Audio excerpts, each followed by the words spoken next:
Hello, everyone, and welcome to today's webinar on Beyond US, Strategies for Expanding Canadian Trade. I'm Nithya Caleb, editor at Annex Business Media, Canada's largest B2B media company, and I'm here as your host on behalf of Food in Canada. Before I introduce today's panelists, I have a few housekeeping details to go through. First, I'd like to thank our sponsor, Old Dominion Freight Line, who helped make this webinar possible. To our participants, if you're watching along, the audience is in listen-only mode. We'll be taking questions throughout the discussion, so feel free to drop a question at any time using the Q&A button on your Zoom window. We are recording today's session, and all registered participants will get an email with a link to the recording in the next few days. With that, I'd like to welcome our panelists. Christina Farrell is the CEO of Food and Beverage Canada. Before joining Food and Beverage Canada, she worked in government as well as in government relations and public affairs, where she supported the advocacy efforts of several organizations in the agri-food sector.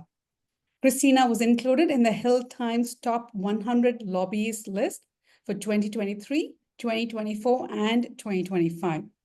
She has a bachelor's degree in international development and globalization and a master's degree in public and international affairs. Ashley Canary is the Director of Global Agri-Food based in Toronto with Export Development Canada. He has a significant agri-food background spanning over 40 years, holding executive leadership roles at Lassonde as Vice President and General Manager, and at BCI Foods as Executive Vice President of Sales and Marketing and as a shareholder. He holds a specialization in strategy certificate from Harvard Business School with a focus on global business, strategy execution, and sustainable business. Dana McCauley is the CEO of the Canadian Food Innovation Network. An internationally recognized food innovation leader, Dana's strategic vision and I'm messing up that word, expertise have driven wide-ranging advancements within Canada's food sector. She has successfully launched many food products and programs in collaboration with domestic and international food companies and entrepreneurs. McCauley was the founding executive director of Food Starter, a Toronto-based food business incubator that earned the Ontario Premier's Award for Agri-Food Innovation Excellence. As Director of New Venture Creation at the University of Guelph, she empowered agri-food innovators to transform inventions into economic growth opportunities that enhance Canada's international reputation. Francis Cook is the President and CEO of Taste of Nature Foods, a healthy snack food developer and manufacturer. Based in the Greater Toronto Area, Taste of Nature Foods operates in contract manufacturing, private label, and its own in-house brands. Its products are sold in Canada, the US, most of Europe, and parts of Asia. Prior to becoming full-time CEO of Taste of Nature Foods, Cook had roles as a private equity investor, board member, strategy consultant, and corporate lawyer in New York, London, Sydney, and Toronto. Thank you, panelists, for joining us today. Before we begin the discussion, I just want to give you a brief backgrounder. Canada boasts of the most free trade agreements within G7 countries. Now, as you can see from this slide, we have 11 trade agreements with countries like Colombia, Honduras, Panama, Peru, the UK, the EU, Australia, Brunei, Chile, Japan, Malaysia, Mexico, New Zealand, Peru, Singapore, and Vietnam, beside the US and Mexico. Now, while the beneficial qualities of these FTAs can be questioned, these agreements give us access to around 1.5 billion people globally. Yet, 60% of our trade is concentrated in the US. So how do we diversify our trade? That's the big question today. Now, our panelists are experts in this field, and I'm sure they have a lot of insights on how we can reduce our dependency on the US market and unlock new trade opportunities. So without further delays, let's start the discussion. At the beginning, I want to just briefly touch upon yesterday's meeting that Prime Minister Mark Carney had with President Trump. I want to get all of your thoughts on that. If you ignore the delusional remarks on Canada's sovereignty by the president, I think it was a good meeting. The Prime Minister was measured, respectful, and diplomatic. What do you all think? Christina, how did you think the meeting went? It was uneventful, which isn't necessarily a bad thing. It was maybe perhaps boring, but I think that's good for us. In the short term, I think I'm cautiously optimistic that we won't see any dramatic changes in trade policy that will necessarily disadvantage Canadian companies. But as we've seen, things can change with a little notice, pretty much by tweet. So it's difficult to really say what this means in the mid to long term. Yeah, I agree with that. Francis, what were your thoughts? Oh, I think as to yesterday's meeting specifically, it was about as good as we as Canadians could have hoped for in the short term. It was not a step backward. So even though it wasn't necessarily a step forward, that in itself is a step forward. I do believe that it sounds like President Trump confirmed he's coming to the G7 meeting next month, which had not been confirmed until yesterday, I believe. So that's at least again encouraging. And I think more broadly for us as Canadians, whatever your politics, the president's sort of tone and language with respect to Prime Minister Carney is certainly a market change from the previous regimes. I think we should take that as at least somewhat encouraging, but I don't expect anything to change in the near term. Absolutely. Dana, what did you think of the meeting? Well, on a scale of 1 to Zelensky, we were about a 3, so that's good news. I was fearful of how that public arena could play out for anybody who sits in that chair on the left side of that fireplace. For my members, many of whom are trying to bring new products to market and new formats. Certainly, the that flat answer that no, there's no change to be expected on the metal tariffs in particular. The stainless steel and aluminum is not progress, but the tone is, as my other panelist pals have already said, was yeah, we didn't go backwards, and so hopefully in future we can move forward. So we're off to we're like 2 steps into a 100-kilometer journey, right? So let's take it one tweet and one meeting at a time. Yes, absolutely. I mean, we're just starting and it's going to be a marathon to get through that. But I guess it's these meetings are so important. It was so watched by Canadians simply because of how important the US is as to us, right? As an ally and as a trading partner as well. And if I don't want to take up time from Ashley's response, but I did find it interesting last night when I was watching other channels that Canada was being talked about on every news channel in the US. So that in and of itself is good. The people are becoming aware that there is an issue. And I don't think that a couple of months ago, at least when I was in Atlanta, a lot of Americans I met didn't really understand what we were thinking, feeling, and how we were behaving differently. Thank you, Dana, for that. Ashley, I'm not sure if you want to comment on the meeting, You know but what? I can chime in on the overall messaging for sure. I think that Prime Minister Carney was very clear about cementing the fact that we are the U.S.'s largest trading partner, and I think that was really open and clear from that standpoint. And as well, I think the general messaging from the overall meeting was it is time to diversify and it's about and I think that's a continued approach as to what's been happening year to date. And I don't think anything, to Francis's point, is going to change in the next year or so. So, it's still full speed ahead on planned diversification, and I'm glad we're here today. absolutely. Before we speak about diversification, I just want to, take a brief moment and talk about the importance of the US. They are an important partner, and they are going to be an important partner as well. So maybe Francis, I'll start with you. I mean, when we were discussing, you spoke about how the US still continues to be an important market for Taste of Nature. Yeah, definitely. I mean, it has been an important market for us. It is today, and will continue to be. And I mean, look, I've been fairly bullish about the outcome of tariffs not being applicable on CUSMA compliant goods going back over a year when all this happened. Even back when Biden was on the ticket, I was fairly optimistic that CUSMA compliant goods were probably not going to be heavily tariffed in the medium term. And I remain of that view. There's just not a lot of logic in it. So, I mean, look, I'm not retrenching from the United States. One, because the market is so large. Two, because developing other markets does take time. And so to pivot to other markets very quickly when you're heavily US focused exporter is tricky. It's like turning around the Titanic. So that is challenging. And I do believe that the US will continue to be an important piece of many of our mixes. I think what we just have to do is pursue a very strong and aggressive dual track approach where you're continuing to push the US market while concurrently work very hard to diversify both in Canada and abroad as best you can. It's true.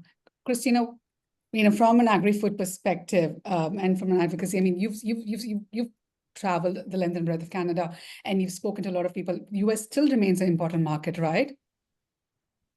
For sure, just from geography, if we're looking, a significant amount of the industry in Canada is located in Ontario and Quebec, close to the US border. For small companies, which make up the bulk of the industry as well, who are just starting to explore exporting, it's a good place to start, or at least it seemed up until now. And it's the most accessible and largest really export market that we have. Thank you. Dina, what are your members thinking right now? I mean, how are they viewing the US market? Yeah, Christina and I share, a certain amount of membership. So I won't comment on the processors, manufacturers, because she can represent them so well. So, the folks who are the technology innovators, those who are creating, new IP-based solutions, everything from robotics all the way up to, biotechnology type driven concepts, whether they're ingredients or whole new foods. For them, the U.S. is such an important market for venture capital and for growing their business and going in Canada. I think we do a wonderful job of incubating and helping companies to start up. We know from CFIN's recent Food Tech in Canada report that Series A funding in Canada is on par pretty much with the US and UK. So when we get to that Series B and C space, where the companies have proof of concept and their supply chain and they have the budget to actually scale, that they're really struggling. And in the past, the best opportunity for them to find capital other than from Canadian VCs, which there's about 300 or so, was to go south. And there's just generally, since January, when all this tariff talk started, there's just been a chill on investment, both from Canadian VCs and from the Americans as well, because everyone's in a wait and see type of mode. So for these folks, the U.S. will, it will continue to be important because no other country invests in technology the way the US does, not even Singapore or Israel. Like, they're quite different models. So it's very, it still remains very important for those companies. Absolutely, yes. But I think when we're talking about investment chill, I think that's where organizations like EDC come into play, Ashley, because there is a way in which you can help companies tap into new markets and support them along the way, right? Yeah, there is for sure. I mean, so talking about what EDC can do for companies. I mean, really, I think there's four key areas in where EDC jumps in to equip Canadian business with the tools they need to grow their business with confidence, and we think that's what it's all about. Because our sole focus is export, obviously, but the first one is right here at home, and it's financing. So we help Canadian companies get access to the capital they need to help scale up their businesses and build the capacity they need in order to supply other markets. So we partner with your bank, and in some cases, we even invest into your business through our private equity arm. As of today, currently we have 16 companies that we've taken equity in the agri-food space and ag tech space within Canada, and it's something that maybe isn't as well known. The second one for us is insurance. So, we offer insurance protection that kind of lowers the risk for Canadian companies doing business beyond our borders. We insure the company's receivables to minimize the risk as they're opening up new markets. It lets them go with confidence to know that they're going to get paid, and helps demystify those markets a little bit when they're going in. And then the third thing that we offer is knowledge. So we provide expertise and new market knowledge that enables our customers to make informed decisions, and they learn more in advance about the international markets that they're considering to do business with. So we'll help demystify those markets so that Canadian companies can enter them with the confidence that they need to go forward and open up new areas, beyond the U.S. And then, of course, last is our connections business, which is something that is near and dear to my heart. We connect Canadian and international companies together, almost like warm introductions to help both parties grow. So, how does it work? It's in a number of ways. We make investments into grocery retailers, actually around the world in the form of loans.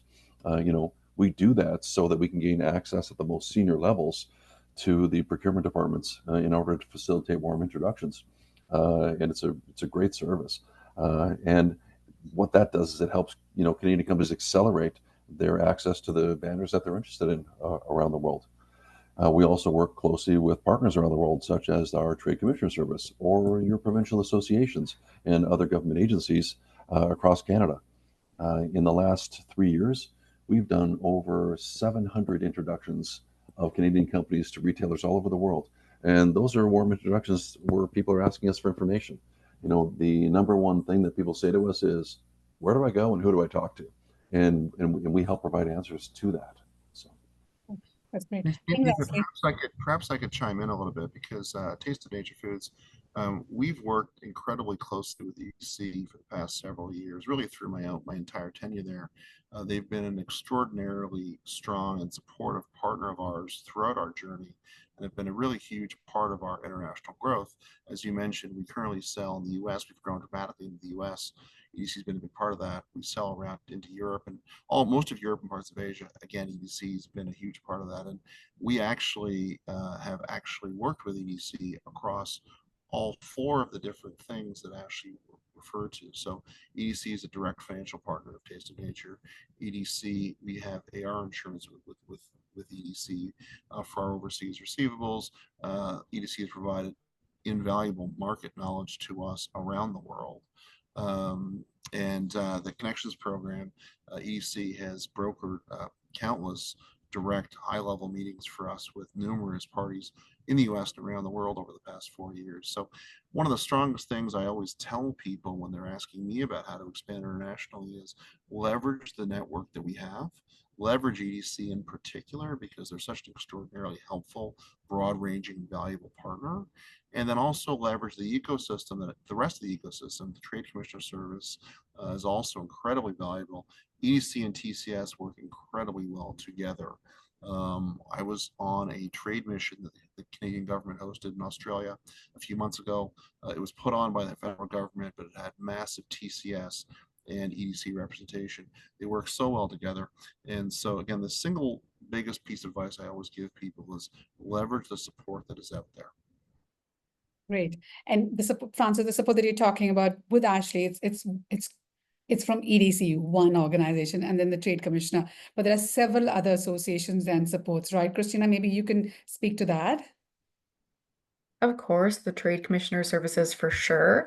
Food and Beverage Canada, our membership includes all 6 of the provincial and regional associations, and I find that those associations do really well in providing those regional specific supports and also connecting you with the right people. But of course, you have EDC on the call. I'd really say that's the big key one that you want to connect with. Absolutely. Dana, any other supports, any other players in the ecosystem that you'd like to highlight? You're muted. Sorry, I was frantically taking notes while Ashley was talking, and I didn't want my pen sound to go. Thank you to the panelists for educating me as well.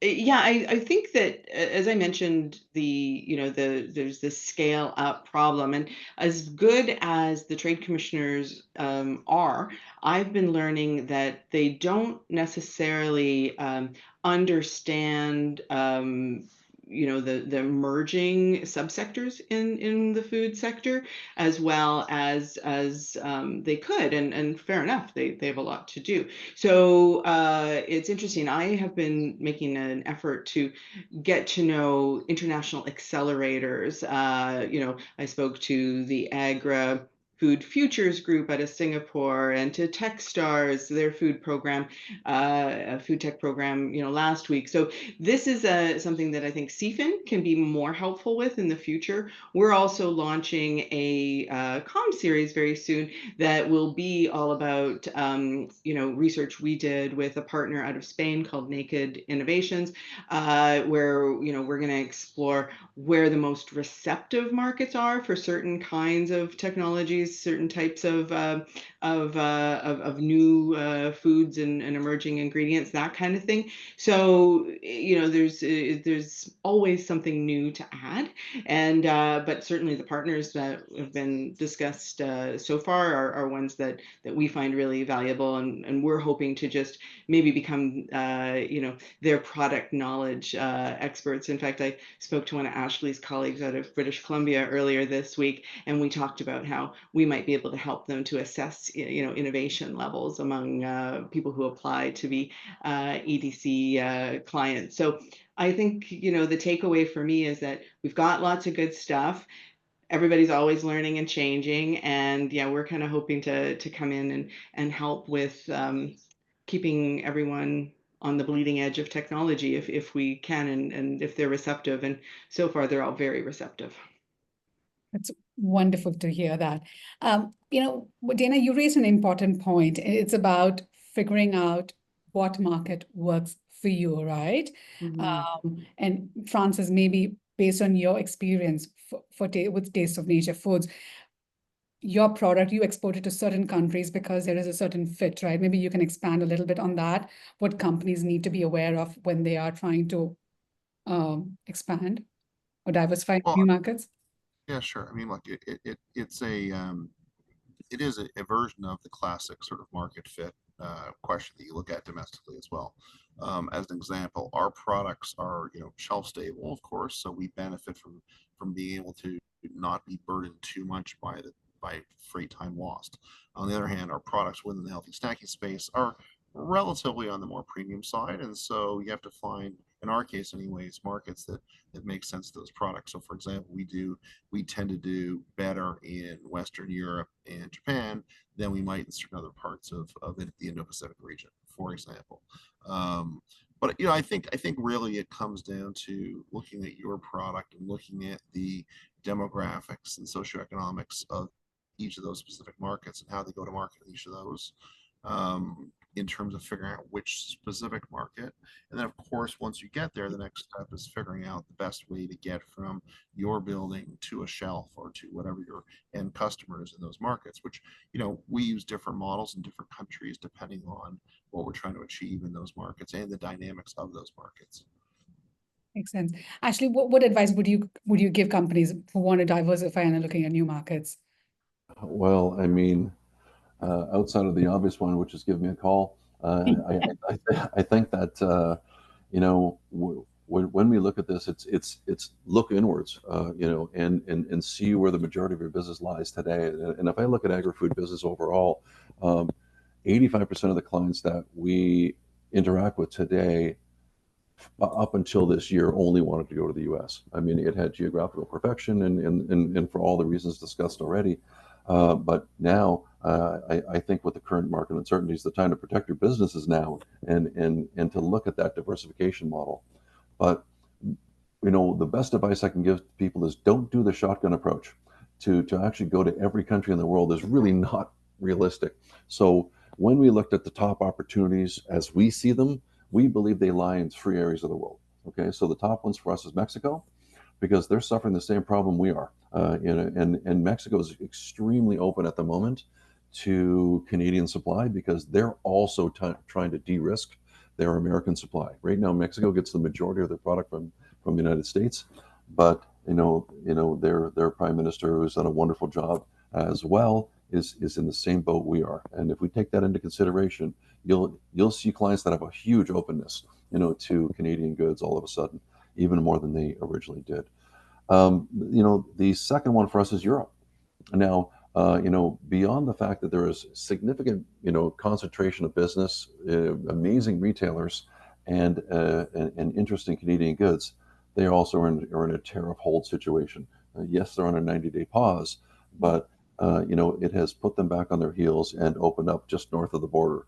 Everything that they were procuring from the United States, now Canada's on the books to bring those types of products over into the European marketplace. And as Francis knows, we have several major partners in Europe in the retailing space, that we can heavily leverage on, and who we don't know, we can find out for you and put you in front of those folks. And then, of course, lastly is the Indo-Pacific region. And Canada's has been focused on that region for more than a year or two now, and it's where Canadian companies can tap into the fastest growing economic region in the world. I mean, the reality is there's 4 billion people in the Indo-Pacific region, and getting access to them is important. In the last several years, we've opened up 12 offices in the Indo-Pacific region and put teams in market. I've put an Indo-Pacific specific person in Singapore now, so we can operate on the same time, instead of having any time delays when it comes to dealing, etc. So putting people in market is the right idea to help Canadian companies export in there. So those are my initial thoughts on that. Thanks, Ashley. Dana, there are some areas that Canada is great at, right? Like where we can really capitalize. Plant-based comes to mind. So maybe you can talk a little bit on that.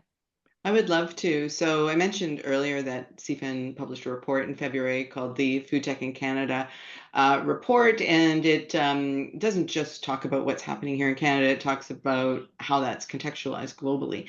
And we discovered that out of the whole continuum of agri-food tech companies, that about 75% of them are working in the food end of the value chain, which is really interesting, and that category is growing really quickly. The domains where we have a lot of scaling happening and a lot of investment happening, and where we really see a lot of pull from global markets are plant-based, as you mentioned, but it's not necessarily the finished goods plant-based types of products that companies like Francis's make, those B2C. It's a lot of ingredients and a lot of B2B type stream activity. We also see tremendous interest in the upcycled circular economy types of products that are coming out of Canada. There's a lot of interest in Europe in particular in that concept, and this side stream valorization that we are doing is great for Canadian companies because they're turning what they used to have to pay to have disposed of into value streams. So there's this compounding effect when we do well with those types of things at scale and internationally. And then, as I mentioned earlier, those biotech type of concepts are also these new functional ingredients and things that make food safer, more nutritious, etc. Those types of products. We have a lot of people.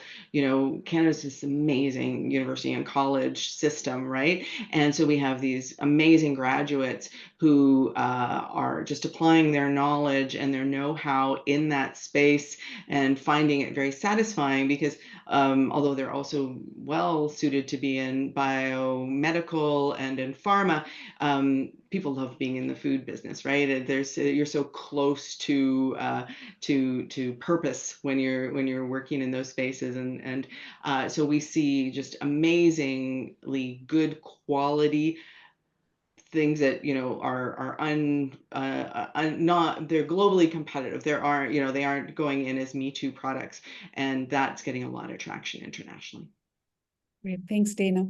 Because we have these great products, we have cultural fits with other countries, but there are some regulatory restrictions, right? And China did impose certain tariffs, and because of that, our pork industry fellows are highly stressed right now. So maybe you could speak to a little bit about that. And I just want to, bring up the question that we had earlier from Frederick about what specific policy reforms or trade agreement provisions would most effectively help Canadian agriculture producers overcome the high logistical and regulatory barriers to entry in high growth Asian markets. Maybe you could speak to that, Christina, a little bit. It can be really difficult, especially if you're a small company, but definitely if you're a large company as well, to make sense of not only what's happening in the regulatory space in Canada, but for sure in other international markets. I think at the same time, we've seen it's incredibly risky to depend solely on one export market.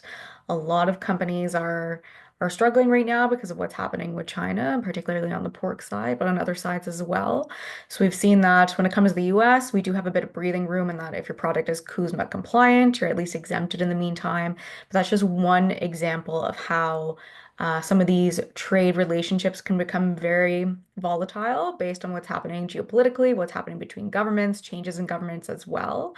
And that's just an added burden on top of trying to figure out what's happening regulatory wise. Thank you. Dina, you want to chime in as well on that topic? Yeah, I just wanted to mention that in conversations I've been having with people at AAFC at the executive level, CFIN actually we put out a survey in the last few days asking companies who fall into those categories that I mentioned a few moments ago, what regulatory hurdles are holding them back from penetrating new markets. So if anyone on the call is interested in that, please, participate. But I can tell you the reason that we're having this conversation is I do know of companies who are creating very low risk ingredients, things that use inputs and technology and science that it's very, very likely to make it through the Health Canada process and be able to sell broadly with assurance and maintain Canada's excellent reputation. I think we have the best reputation in the world for food safety. So we don't want to compromise that, but to be more aggressive and to capitalize on competitive advantage, we are, as a group, recommending to Health Canada that they look at those kinds of things. Thank you. Actually, you have eyes and ears and literally several parts of the world. So how do your clients, handle the regulatory restrictions? The first one is we have a team called International Business Advisory here, where we kind of do a bit of a higher touch with the specific clients. But beyond that, we have self-serve options. So on edc.ca, we have our export help hub, and you go in there, you ask your question, and it gets triaged by our team. And it could be anything. How do I get to a market? What is the regulatory on this market? Is my labeling correct? And there's a lot of things that we encourage people do before entering into a market. The last thing you want to do is have your product seized at the border or catch a fine when you go to ship your first load or have delays, because most items are code sensitive.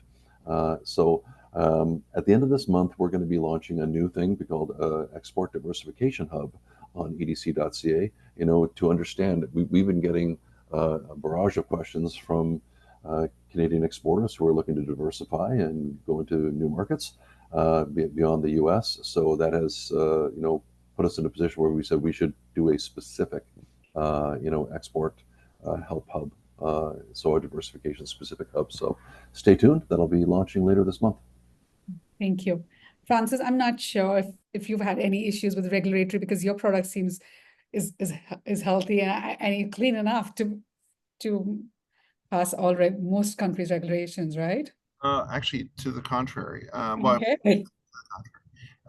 Food is as much as the Canadian regulatory regime for food is incredibly thorough and good, and that can be challenging at times. And at times, frankly, it can be a little bit uncompetitive, I think, relative to other markets. But and that provides a really nice halo effect when you're shipping internationally, and that people around the world will undoubtedly see that Canadian food products are high quality, healthy, et cetera, or high quality, I should say, healthy. Yeah. However, every market has their own nuances on food regulation, and be it packaging, be it permitted ingredients. And so we actually typically, or almost every time we enter a new market, we have to make some modification to an ingredient formula or a product formula, take an ingredient out, adjust an ingredient, whatever it is, or more, to comply with whatever very nuanced or specific regulations exist in each of those countries. So it is something that you do, unfortunately, in the food space have to deal with. On the other hand, coming from Canada with the quality of our own regulatory regime, you're certainly 95% of the way there. Okay, great to know that. Ashley, there's a question for a specific market. Maybe you could respond to that. It's about how does India perform as a market for Canadian food and beverage exporters? Has the interest in the Indian market increased since the tariff? So I would say the short answer is not really. We have two offices in India, and we have a full team on the ground there. Primary Canadian exports to India have mostly been in the commodity space. So everything from pulses, grains to canola. I think most Canadian companies that manufacture what I classify as factory to consumer type of products like finished goods have struggled a little bit with the Indian marketplace over the years, and it hasn't been high on the radar. When we look at the Indo-Pacific, when it comes to pulses, grains, and commodities, India is a very good partner, but it is up and down, and it is and they do change the regulations all depending on what their crops look like. So they'll open up their borders to pulses, but if they have a good pulse crop, they'll shut their borders down and they shut Canada out. So it isn't as reliable as most would want. But when we look at finished goods, and say products like Francis's, first off, India probably wouldn't be the first one on the list. If people have been looking at Japan, South Korea, Philippines, Vietnam, areas like that in Australia. Those areas have come, 1 through 5 on the majority of our requests from our clients. Thank you, Ashley. There's a big demand and there's a big curiosity around diversifying, your trade. I just want to take a step and what are the benefits of diversifying your trade? I mean, it seems like a dumb question, but maybe it helps address a whole lot of things besides just your bottom line. I'll start off with Francis. Taste of Nature has a first-hand experience. Yeah, sure. Well, I mean, I think obviously growth. I mean, when I arrived at Taste of Nature, we actually had very little products that left our plant and went internationally. Certainly, almost nothing into the U.S. and some amount into Europe, but nowhere close to what we do now. We've grown our export base about 600% in the past 5 years. So, as a growth driver for your business, that's a huge thing. And then, obviously within Canada, if you're in food, as I am, there's I would call it a duopoly, kind of like an oligopoly in terms of real critical mass and retailers. So certainly you get some diversification there for some de-risking of your business by moving internationally. On this note, I did want to touch base on something that Ashley mentioned earlier. The reality we as Canadians have tended to look south for our primary export market, really for generations. And I do remain bullish about the US market, as I mentioned earlier. However, if you look at the data for the Indo-Pacific region, if you're not, as an exporter, thinking really hard about how you position yourself in that region in the medium and long term, I think you're really missing something. Because as Ashley mentioned, the population growth there, the data is undeniable that if you want to be a successful global Canadian food company or Canadian company exporting at all, you have to have a strategy for that region. And in my view, that region requires someone to take the long game. It's not going to be able to something you access quickly. And so I think it's something that you really do need to think hard about. Yeah. Thank you, Francis. Christina, do you want to chime in? Of course, growth, as Francis spoke to, and I do think that he's probably the best one to speak to the opportunities in terms of diversifying. Maybe I can touch a little on some of the challenges and concerns that I could see from companies and maybe a bit of a point of caution for scaling up to meet new international demands. I see it as a real challenge for many companies in Canada, specifically because the majority of them are small. And many of those companies started up as just selling at their local farmers markets. They might still be in that stage. They might have only begun selling at a handful of retailers, and they might not yet be prepared or up to the task, really, of being able to sell beyond Canada. Sometimes it's easier to start with east to west selling instead before they gear up to really deal with those export markets. But of course, we do have good resources available to companies in Canada to get them export ready. Thank you, Christina. Tina, before we move on to the challenges, just want to get your thoughts on what do you think are the benefits for a company to diversify? Sorry, were you speaking to me? Yes. Perfect. Sorry, I just missed the first word. It's always smart to diversify. Back in the day, some people on the call may recall when I ran Food Starter, Canada's first food business incubator and accelerator, and people would come through the door all shiny-eyed. This is the best hot sauce that ever hot sauced, and I'd be like, "What's your goal?"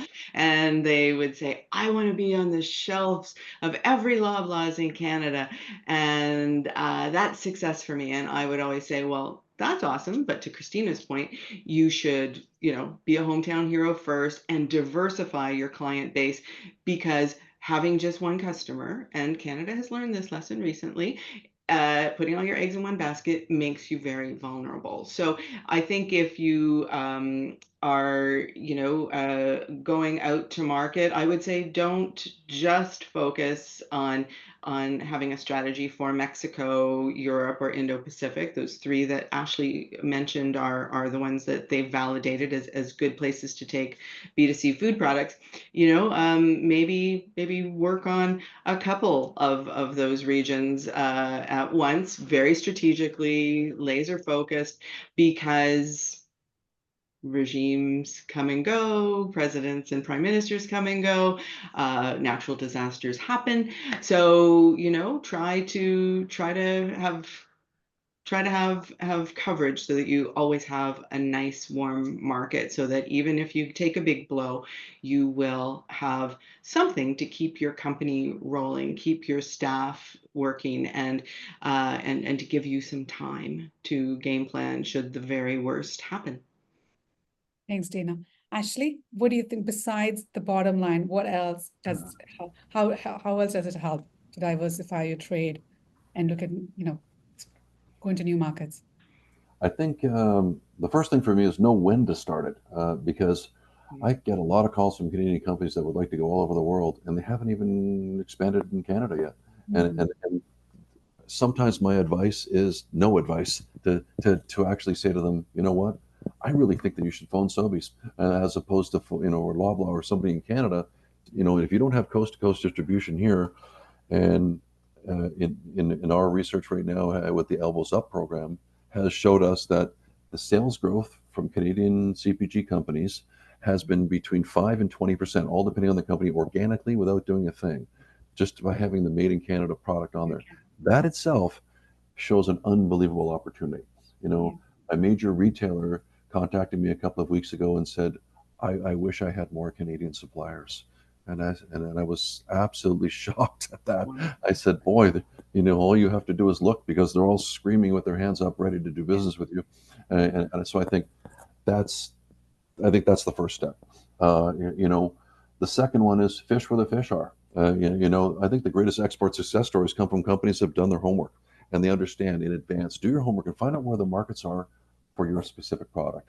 Not everywhere that I mentioned will be great for your specific product. If you make lobster, Chinese people love lobster. Selling it in China makes sense. But I mean, if you make something else, it may not. And looking into your specific product and the markets of interest, I think would be very advantageous. Secondly, don't be afraid to use all the resources at your disposal. People like EDC or the Trade Commissioner, associations, and whoever. Unabashedly go after everybody and absorb all of the free things that Canada has to offer.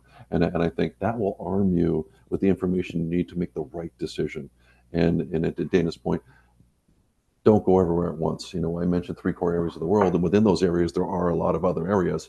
You may choose 2 or 3 of those on any given time, and I think that is the right approach. It's better to do 2 or 3 things really well than 10 things really poorly, and I think that's the best approach that we can give based off of experience. And then finally for me, it's understand how to do business. So how you do business in Canada and the U.S., which is remarkably similar, is not the same in the Indo-Pacific. They're a relationship-based business, as for instance. And it's not the same as it may be in the UK or Germany, where each people have their own unique way, or India, for that matter. Each country has their own unique way of doing business, and people like the Trade Commissioner Service in market or EDC in market can help you understand that a little bit better. Understanding how cultures are. Because your product starts off with a cultural fit with the buyer that you're presenting to, and if you rub them the wrong way, you're not going to sell anything. And that could be just something that we weren't aware of. That information is here at our fingertips, but we just have to access it. So I think those are a few things. And I think, Ashley, you've answered Bill's question about where to do the homework and how to start. I guess the first step would be to go onto EDC's website and then maybe try connecting with you. I think I just created a whole bunch of work for myself, but yes, No, you did. I mean, and all of us have self-serve websites. The Trade Commissioner Service has, a website. EDC does. Provincial associations do. Group Export in Quebec, OMAF in Ontario. No matter where you go, there will be somebody somewhere who can get you the help you need. It may not necessarily be me, but although we could refer you to the right person to get the answers that you need. And for us, it's a no closed door policy. We'll refer you to whoever gets you the answer that you need in order to accelerate your journey. Great, thanks. There are a couple of questions here about Mexico specifically. Maria is asking about where can we consult the products that already are in a trade agreement with Mexico? And then Andres wants to know where can we consult the food products that are already in a trade agreement with Mexico? It's the same question and can already be imported/exported. I think the response, the answer to that would be somewhere on global affairs, right? If I'm not mistaken.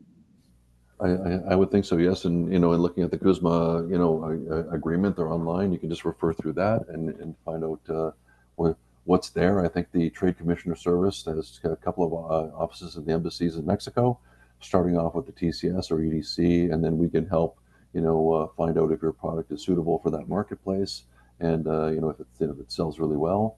We actually have access to things like Euromonitor data, which kind of gives you in a general roundabout way which types of products are selling really well in a specific country.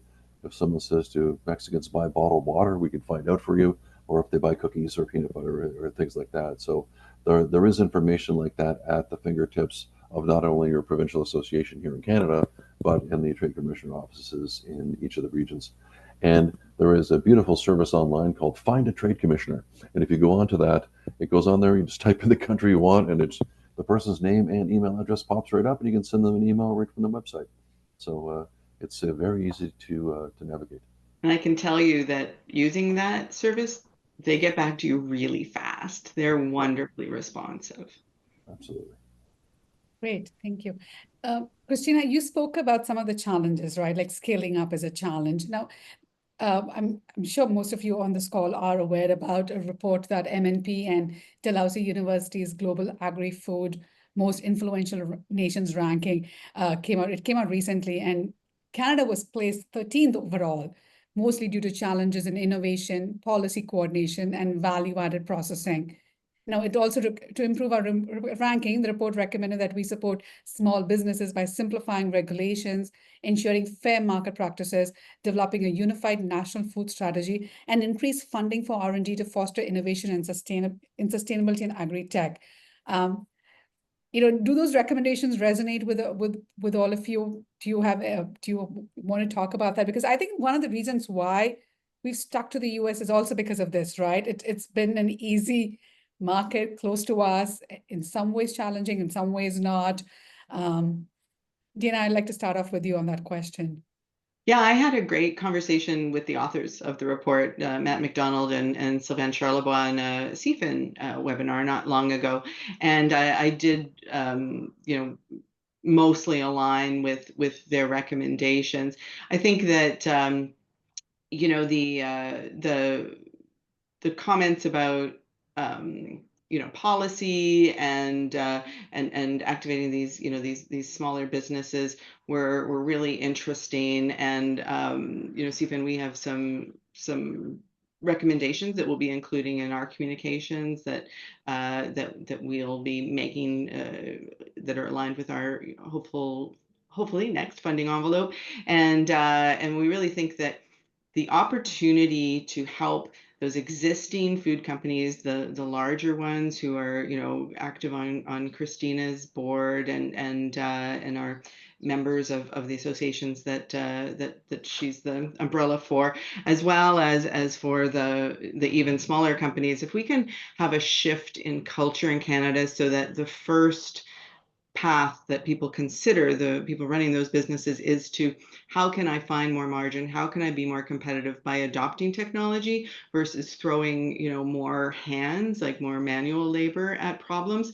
I think that will make us much more competitive here at home. Like we'll be able to maybe not reduce food prices, that's probably a bit of a utopian hope, but to stabilize them more, because we'll help people running food businesses to find more contribution margin, meaning getting more out of the assets that they have now and not needing to go to bigger facilities or add extra shifts to produce more product. And then of course that will mean that these companies have the efficiencies that they need to also be successful in export markets, and they hopefully will be able to be much more competitive away from home as well. Thank you, Tina. Christina, from a policy point of view, I mean, do you agree with the fact that Canada is number 13, the moderate performance tier? I think that there's so much more that we could be doing to take advantage of the potential of our food and beverage manufacturing industry in Canada. If we look at it, we're actually the largest manufacturing employer in the country, more than 320,000 employees, but we're not treated as such. We're the largest purchaser of agricultural goods in this country as well. But we did see, despite being the largest manufacturing employer, over the election, we saw commitments to auto, just as an example, not to pick on auto, of $2 billion. And then we saw with this new government that's coming in, their commitment to domestic food processing was a $200 million fund. So I think we need to recognize it as an economic driver, as an industry that provides for good jobs, employs Canadians across the country, and then we need to resource it efficiently and enough. But also we need to make sure that we have a policy and regulatory environment that supports them instead of making it more difficult to do business and be competitive in Canada. I'll actually be speaking on that MNP report next week. I very much agree with some of the recommendations, and Food and Beverage Canada on our website and in our resources, we have specific policy recommendations to the incoming government as well as to how we think we can make a more competitive and productive food and beverage manufacturing industry in this country. Thank you, Christina. Francis, as a food manufacturer, I mean, you've been exporting to different countries. Is there anything else that you would like to see from the government in terms of policies or any other additional supports? Yeah, it's an interesting question. I mean, I need to say, as I expressed earlier, I'm very thankful of the support that I've received through the federal government and through the Crown, notably EDC. So it would be. I feel like I would be splitting hairs if I asked for more. I do agree with the point that was just made, though, about sometimes in times of turbulence, certain voices get heard perhaps out of order or louder than they should. And I do think that the food industry, in the recent kind of conversation, at least to date, hadn't really got its due. So I do agree with that in terms of this recent period. I'll also say that, in the upcoming period, the biggest challenge in business is uncertainty. It's not risk, it's uncertainty. We can all price risk. We can't deal with uncertainty. And when you go through periods like this, the way I liken it is, we went through the COVID pandemic, the indirect impact was just as difficult or even more difficult than the direct. And here you have tariffs, which is the direct, the indirect, the uncertainty, the buyers in different markets not knowing how to interact with you or with the US because of it. It's very challenging. And I do think our government is going to need to continue to find creative ways to support businesses through this. And I think that we did an okay job of that during COVID, if I'm honest, only okay. And I think that they're going to need to do better, particularly recognizing the indirect impacts during this upcoming period. And so I think I'm watching that, and I hope they do that. And I hope they do that focused on food as well, or recognizing the importance of our food industry. But most broadly, again, I come back to I'm so appreciative of the support we've had. EDC in particular has been such a great partner, so I'm going to keep saying it because it's true. And so That's great. Actually, I know, I mean, Francis has said it so wonderfully. EDC has done so much and is continuing to do so much. But what are some of the different things that you're looking at to offer companies that are looking to export? So I think those who are kind of savvy and in the news saw our announcement a few weeks ago, where EDC has now freed up $5 billion of added capacity to scale up and fund Canadian businesses. And our sister crown FCC has done the same. They came up with $1 billion, so $6 billion between the two of us. And we're now working together closer than ever on building out Canada's infrastructure capacity, ports. There's a whole number of things that need to happen and be in place in order to double up Canada's exports. You can't just do it with existing infrastructure. So we're looking at all different avenues. I'm going to take it back and talk, back to build off what Francis said from an operational standpoint. Our advice that we give to Canadian companies is, if you want to succeed on a global scale, it all comes down to operational expertise and overhead absorption in your facility. And automation is a key part of that. If people talk about labor and labor issues, from our standpoint, getting people to work in the fields is a challenge. That's solved by automation. And the more automation and agri-tech that we bring into that, the better it's going to be from a manufacturing standpoint. The same applies to a manufacturing plant. The more automated your facility is, the faster the turnout is, the better the overhead absorption, the better your cost becomes, and the better your margin ends up in the overall. I mean, the reality is, when we talk about expansion and sweating the assets, that can only go so far when it comes to the throughput of your plant. And we'll be there on both sides of that to help scale up and automation and fund that. And if you need to knock the walls down and add another 30,000 square feet to your plant, we'll be there too. And I think that is the entire, circular economy that we're trying to create throughout all of this. Is we'll help you scale up at home, and then we'll find you the buyers to buy your product once you've scaled up. And I think if you can create that circular economy within Canadian manufacturing, we'll be successful. And I'll just jump in and say, we have homegrown technologies that can do that. We can use Canadian suppliers. I know companies who are, able to come in and use machine learning to make your QA process much, much more efficient, much, much more accurate. You have less waste because you don't have things on QA holds for lengthy amounts of time, and you can be so much more confident in the reports and be so much more compliant with BRC and SQF and all of the other internationally important auditing frameworks. Great. We're running out of time, but I just want to squeeze in one last question before I come to all of you for your final thoughts. There's this question about climate change. With climate change intensifying global food security concerns, how can Canada strategically position its agricultural exports to meet emerging needs in markets beyond the US, like Mexico, as mentioned earlier, while maintaining environmental sustainability? The floor is open. Who would like to tackle that question?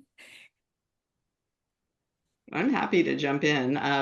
We're primarily an economic development focused network, but of course, economic development and making businesses more efficient, as I mentioned earlier, that whole circular economy, side stream valorization piece is, great for your bottom line, but great for the planet as well. And I do think that, looking at how we continue to expand our circular economy focus in Canada in the food sector, it just makes sense for both the producers as well as for the consumers who, many people are starting to learn what it means to buy upcycled foods. The stigma is still there for some consumers. There's some education, but Canada is already leading in that space, as I mentioned, and I think we can continue to do so and to create an amazing international reputation for that. Yeah. And if I could just add to that, I mean, I was at the Cultivate conference by Food and Beverage Manitoba a few months ago, and there was this huge doubling down on the fact that, we need to invest now continue to invest in sustainability policies and ESG, because that is going to be a distinguishing factor. You can't just compete on price alone.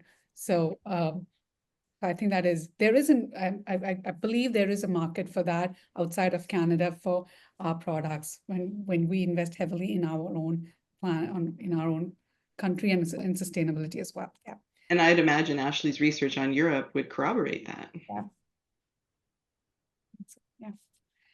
So before we end, just some final thoughts. What advice do you have for food and beverage market manufacturers who are looking at other markets? I want to start off with Christina.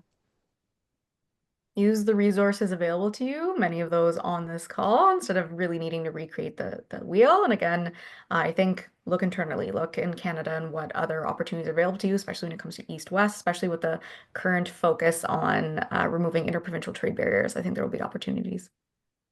Ashley, I'm just going around. You know what?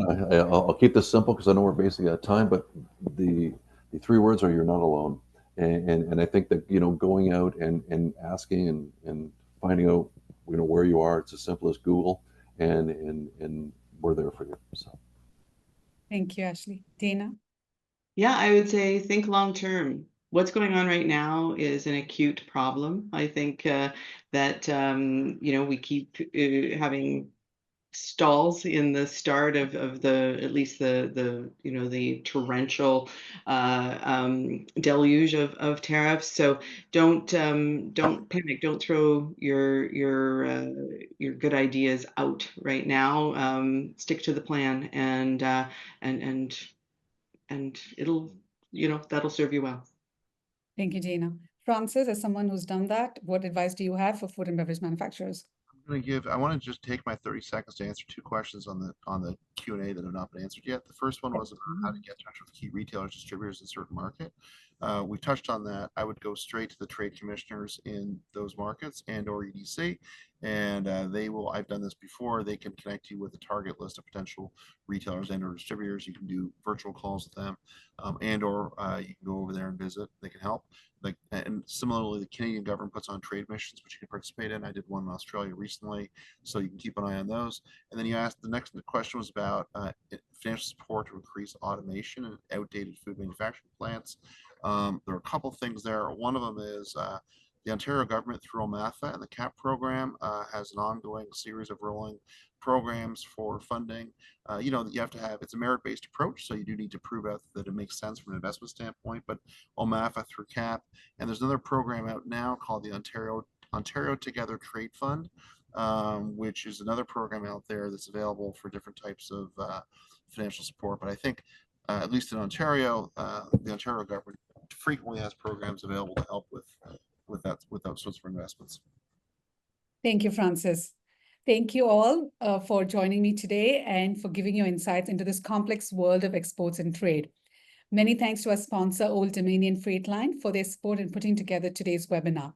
A reminder that a recorded video of this presentation and discussion will be emailed to attendees over the next few days. Also save the date, our next webinar, which is on consumer behavior shifts, what's next for snack manufacturers, will be on June the 4th. Before you leave, please share your feedback about this webinar in the survey that will pop up after the broadcast ends. Thank you for your attention and enjoy the rest of the day.